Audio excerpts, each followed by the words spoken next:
تحت الأهرامات قد تكون هناك مدينة كاملة غارقة في الصخر. اكتشاف جديد يقلب التوقعات، قد يغير تاريخنا كله.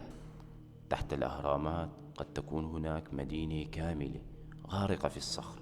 اكتشاف جديد يقلب التوقعات، قد يغير تاريخنا كله.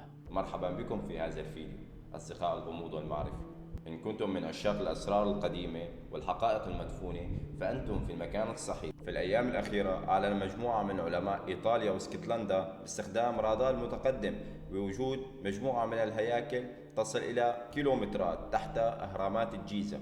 يدعون بوجود أعمدة ضخمة وممرات ملتوية وبنى معقدة تصل إلى 38 ألف سنة قبل عصرنا هذا، وهي ليست مجرد مدافن صغيرة، بل يقال أنها مدن كاملة مدفونة تحت الصخر.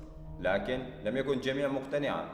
الدكتور زاهي حواس وزير الآثار السابق وصف ما يقال بأنه خارج نطاق العلم، وأن تقنية الرادار لا يمكن أن تخترق أكثر من 25 سنتيمتر من الأساس الحقيقي. فهل هي مدن حقيقية أم أن خيال الباحثين طور قصة مدفونة؟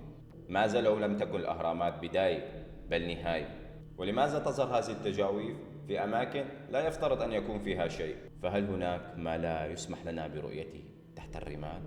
إن صح وجود هذه الهياكل فإن التاريخ الذي نعرفه ليس سوى قمة جبل ثلج. الآن يا صديقي، هل تتوقع أنت أن هناك حضارة أقدم من الفراعنة؟ شاركنا في التعليقات.